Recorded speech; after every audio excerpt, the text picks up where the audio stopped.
ఎన్నికల నోటిఫికేషన్ వచ్చినప్పటి నుంచి ఎండలతో వస్తున్నటువంటి ఉక్కపోత కన్నా ఈ ఎన్నికల్లో ఎవరు గెలుస్తారన్న ఉత్కంఠ నుంచి వస్తున్న ఉక్కపోతే అందరినీ ఉక్కిరి బిక్కిరి చేస్తోంది. మే 13న ఏపీ అసెంబ్లీ ఎన్నికల పోలింగ్ ముగిసినప్పటి నుంచి ఆంధ్రప్రదేశ్ ప్రజల్లో ఒకటే హై టెన్షన్. ఎవరు గెలుస్తారన్న దానిపై నరాలు తెగే ఉత్కంఠ. కాసేపట్లో ఆ ఉత్కంఠ కొంతమేర వీడనుంది. నాకు అర్థం కాలేదు సార్. నెమ్మదిగా అన్ని అర్థమవుతాయి గానీ సరిగ్గా 6:30 ఎగ్జిట్ పోల్. ఇప్పుడు నా దగ్గర ఉన్న వాటిల్లో 20లో ఒక్కటి మినహాయిస్తే 19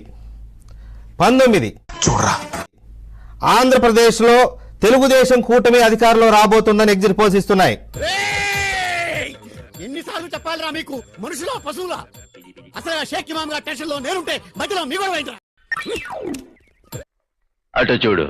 SAS శ్రీ ఆత్మసాక్షి గ్రూప్ ఇచ్చినటువంటి సర్వే ఫలితాలకు సంబంధించి స్క్రీన్ పైన మనం చూస్తున్నాం.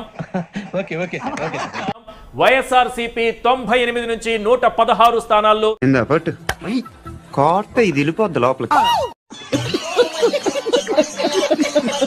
విజయం సాధించబోతోంది. జరిగిపోతుంది జరుగుతుంది. అవన్నీ నమ్మే ఉంటే నీ ఫేస్ లాగే నువ్వు ఏదో కన్నాలేసుకు బతకాల్సి వస్తుందిరా. మొదటిదే వచ్చింది మన చేతికి. అలాగే రేస్ సంస్థ ఇది ఎప్పుడు పెట్టారు? జస్ట్ ఇప్పుడే పెట్టాం సార్. ఇది కూడా వైఎస్ఆర్సీపీకి అనుకూలంగా ఇక్కడ ఫలితాలను వెల్లడించింది. నీకు అర్థమవుతుందా? వైఎస్ఆర్సీపీ 117 నుంచి 128 స్థానాల్లో విజయం సాధించబోతోంది. వింటానికి విల్లింగ్ గా ఉంటే శ్రీకృష్ణుడు భగవద్గీతలో అర్జునుడికి ఇంత చెప్పాడు. ఏమంటే అన్ని సర్వే సంస్థలు అనుకూలంగా వైసీపీకి మెజారిటీ అట్లీస్ట్. మీరు ఇవన్నీ ఏ పట్టించుకోకండి. నిజంగా చాలా గొప్ప సిద్ధాంతి. ఆడో గొప్ప సిద్ధాంతి, ఈడో గొప్ప యాదాంతి. నేను అంటున్నా కదా, ఇప్పుడు మీరు వచ్చి అడిగారు కాబట్టి చెప్తున్నాను తప్ప అదర్వైజ్ దీని మీద పెద్ద కామెంట్ చేయడం కూడా చేయాల్సిన అవసరం లేదు. ఎందుకంటే ఎగ్జిట్ పోల్స్ అనేవి రకరకాల దీనితో జరిగేవి. ఏది నోటుకొస్తే అది మాట్లాడక ఎన్ని శాంపుల్స్ తీసుకున్నారని బట్టి సీరియస్ గా చేసిన వాళ్ళకు కూడా. అందులో ఇప్పుడు ఎలక్షన్ రిగ్గింగ్ సంగతి ఏమో ఎగ్జిట్ పోల్ రిగ్గింగ్ కూడా జరుగుతుంది. ఏంటి బాబా అన్న ఇంకోసారి? ఎలక్షన్ రిగ్గింగ్ సంగతి ఏమో ఎగ్జిట్ పోల్ రిగ్గింగ్ కూడా జరుగుతుంది. ఎలక్షన్ రిగ్గింగ్ సంగతి ఏమో ఎగ్జిట్ పోల్ రిగ్గింగ్ కూడా జరుగుతుంది. ఈ ఫిల్టర్ అంత పెరిగాడు, ఇంత బ్రెయిన్ కూడా లేదు. బాడీ పెరిగిందే గానీ లోపలేం లేదు. ఈ మధ్య ఒక 20 days 30 days గా చూస్తే సెంటర్ లో ఉన్న పార్టీ బీజేపీ వాళ్ళు ఆల్రెడీ నార్త్ లో తగ్గుతున్నాయి, సౌత్ లో పెరిగినట్టు చూపాలనేది ఇటువైపు ప్రతి చోట లెక్కలు. కూసేగాడిది వచ్చి మేసేగాడిదని సెడదే సార్. అదే మాకు ఓటు వేసిన వాళ్ళతో సైలెంట్ ఓటు అది ఎక్కువగా. అది అర్బన్ కావచ్చు, రూరల్ కావచ్చు.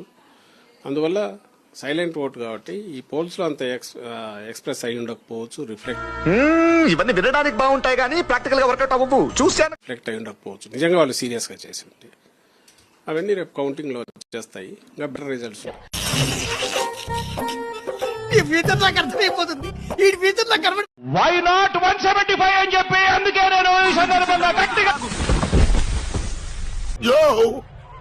చూసుకోబల్లా జగన్ను పంపించేద్దాం. ఏంటాది గారు ఎంత పని జరిగింది? మహా దుర్మార్గులు అందరూ కలిసి మిమ్మల్ని ఈ స్థితికి తీసుకొచ్చి వదిలేశారే. సారీ. నీకు స్పాట్ నేను ఎడతాగా. ఆర్కే రోజా ప్రముఖ సినీ నటి అండ్ మంత్రివర్యురాలు వారు చిత్తూరు జిల్లా నగరి నియోజకవర్గం నుండి ఓటమి చవిచూడబోతా ఉన్నారు.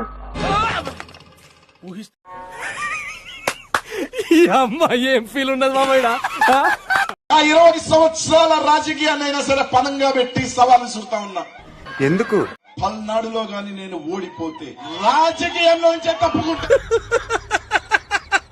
అమ్మా నువ్వు ఆ మాట ఇస్తే చాలు, చిరుగుడు అనేసుకుంటానమ్మా. రాజకీయంలోంచే. అలాగా? ఎంత శుభవార్త చెప్పావు బాబు. ఉండు, నీకు కలర్ సోడా కొట్టిస్తాను.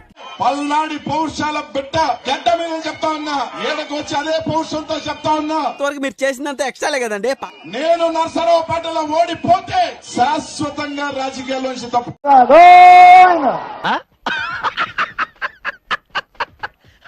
చూద్దాంలే. చూడటం కాదండి, మీరు చెయ్యాలంతే. సరే మీరు ట్రై చేస్తారన్నారంటే అది ఓకే అయిపోయిన